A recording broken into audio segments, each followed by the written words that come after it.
Assalamualaikum warahmatullahi wabarakatuh. Perkenalkan, saya Wildan Rizky Isnaini, NIM 114180068 dari kelas B mata kuliah Sistem Informasi Lingkungan. Ini saya akan menjelaskan sedikit mengenai aplikasi remote sensing. Pertama yaitu dari pengertian sendiri. Kita mulai dari pengertian ya.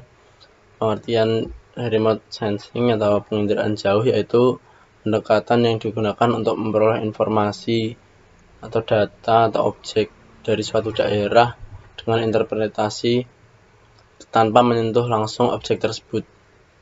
Biasanya di remote sensing ini atau penginderaan jarak jauh ini menggunakan sistem satelit, di mana satelit tersebut menembakkan gelombang elektromagnetik untuk mendapatkan hasil gambar seperti nanti dengan konsep seperti ini, dengan menembakkan elektromagnetik kemudian memantulkannya kembali. Selanjutnya yaitu sebagai bentuk prinsip dari penginderaan jarak jauh yaitu ada dua. Yang pasif yaitu menggunakan energi elektromagnetik dari matahari, sedangkan yang aktif menggunakan energi elektromagnetik dari satelit sendiri. Yang dimaksud dari energi elektromagnetik yaitu seperti bantuan dari pantulan cahaya. Jangan di sini bisa kita lihat, kembali lagi dari slide yang pengertian. Di gambar ini bisa kita lihat yaitu ini sudah sebenarnya bentuk render ya dari hasil interpretasi. Sini di satelit, kalau yang pasif tadi menggunakan matahari, sedangkan yang aktif menggunakan satelit.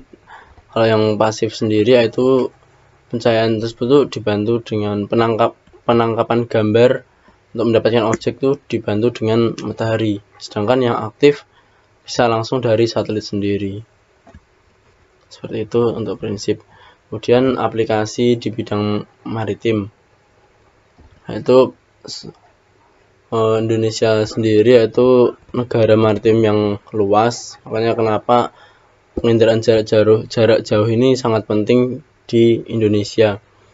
Dan Indonesia termasuk negara kepulauan terbesar serta memiliki garis pantai yang panjang nomor 2 setelah Kanada.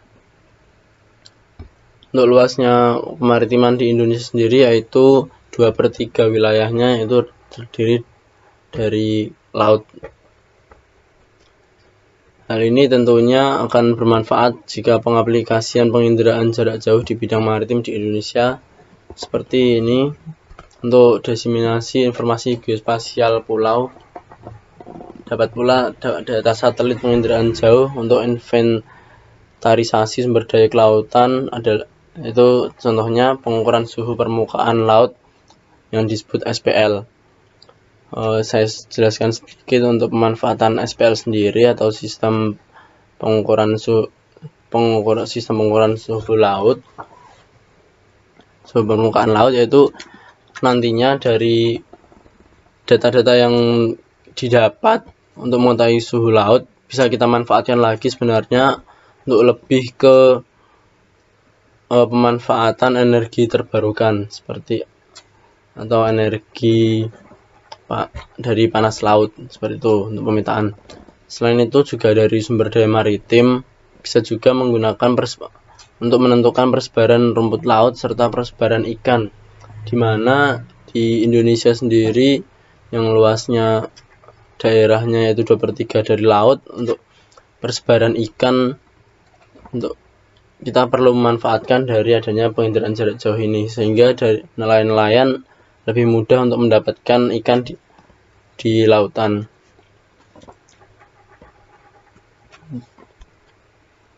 Selain seperti ini, ada gangguan gambar ternyata. Ini juga termasuk dari pemanfaatan sumber daya laut penginderaan jarak jauh, yaitu peta aliran lava, dimana menggunakan peta raster kemudian dengan interpretasi di sebuah gunung, mana aliran lava tersebut nantinya bisa diprediksi sehingga dapat menjadi peta rawan kebencanaan. Ini untuk yang darat. Tapi kembali lagi, jika di bidang maritim, Indonesia mungkin di nelayan masih kurang memanfaatkan di penggunaan penginderaan jarak jauh ini untuk pemanfaatan sumber daya maritim. Juga dapat sebenarnya untuk budidaya mutiara kerang, untuk pemetaan lokasinya yang dimana disesuaikan nanti kebutuhan dari tumbuhnya si kerang. Lalu dapat juga penggunaan wisata bahari. Seperti yang kita tahu, penginderaan jarak jauh untuk wisata bahari yaitu penentuan lokasi-lokasi di mana arus balik dari laut, dari pantai yang biasanya untuk membawa korban, dan kita bisa menentukan di mana saja lokasi arus balik yang dimiliki dari suatu pantai dengan menggunakan penginderaan jarak jauh. Mungkin dari penjelasan saya cukup sampai di situ. Terima kasih telah memperhatikan. Wassalamualaikum warahmatullahi wabarakatuh.